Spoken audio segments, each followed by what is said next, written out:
Assalamualaikum warahmatullahi wabarakatuh. Di sini saya Rifani Anjarsari dari STKIP Modern Ngawi, Prodi PGSD semester 4 akan mempresentasikan tentang strategi memahamkan siswa melalui pembelajaran terpadu. Pengertian pembelajaran terpadu menurut Tresno dan Ida tahun 2004. Pembelajaran terpadu adalah pembelajaran yang diawali dari suatu pokok bahasan atau tema tertentu yang dikaitkan dengan pokok-pokok bahasan lain. Konsep tertentu dikaitkan dengan konsep lain yang dilakukan secara lebih dan dengan beragam pengalaman belajar anak, maka pembelajaran menjadi lebih bermakna.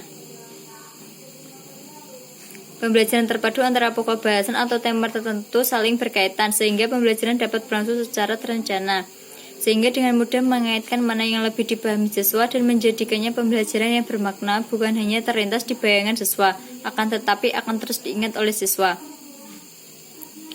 Tujuan pembelajaran menurut Sri Anita Wi dan kawan-kawan tahun 2007, tujuan pembelajaran menyangkut 3 kelompok perilaku, yakni pengetahuan, keterampilan, dan sikap.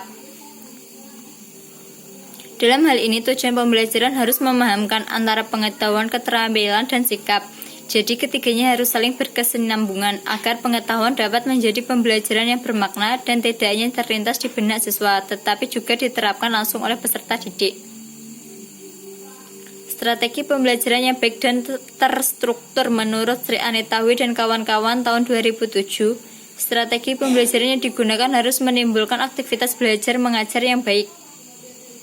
Strategi pembelajaran yang baik dan terstruktur yaitu strategi pembelajaran yang mencakup pengelolaan kelas yang nyaman, sehingga dari siswa dapat melakukan proses pembelajaran dengan menyenangkan.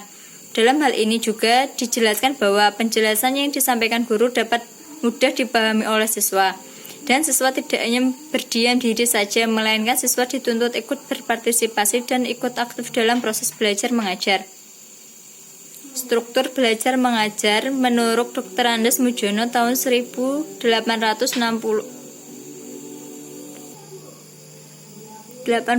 struktur peristiwa belajar mengajar dapat bersifat tertutup, dalam arti segala sesuatu telah ditentukan secara relatif ketat. Dapat juga bersifat terbuka, dalam arti tujuan khusus, materi, serta prosedur yang akan ditempuh untuk mencapainya ditentukan sementara kegiatan belajar mengajar berlangsung.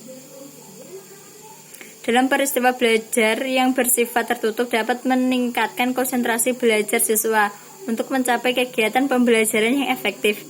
Kegiatan yang bersifat terbuka juga sangat tepat dalam melakukan kegiatan belajar mengajar karena membantu dalam mengembangkan tingkat berpikir siswa melalui observasi. Prinsip pengambilan tema menurut Trianto SPD MPD tahun 2007. Prinsip pengambilan tema atau prinsip pembelajaran terpadu, tema hendaknya tidak terlalu luas, namun dengan mudah dapat digunakan untuk memadukan banyak mata pelajaran.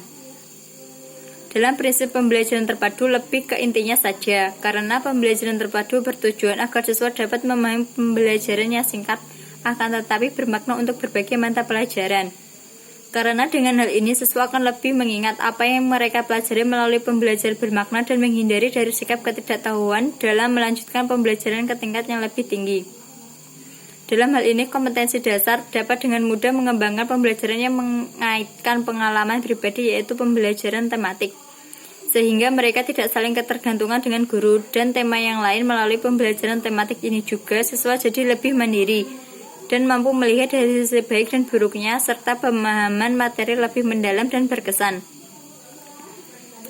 Menurut Sri Anita Wi dan kawan-kawan di tahun 2007, keterkaitan ikatan materi pembelajaran antara disiplin ilmu relevan dengan diikat dan disatukan melalui tema pokok. Keterhubungan tema tersebut dengan kehidupan aktual para siswa. Dalam hal ini, tingkat keterpaduannya tergantung pada strategi dalam mengaitkan materi belajar dan pengalaman belajar siswa, karena siswa hanya mampu menerapkan hal-hal apa saja yang menyangkut pengalaman menjadi bermakna. Dengan strategi yang menerapkan hal tersebut, siswa dapat dengan mudah mengingat tanpa harus menghafal sebelumnya, dan dengan strategi guru dapat mencapai tingkat keberhasilan dalam penyampaian materi kepada siswa. Sekian presentasi dari saya, kurang lebihnya mohon maaf. Wassalamualaikum warahmatullahi wabarakatuh.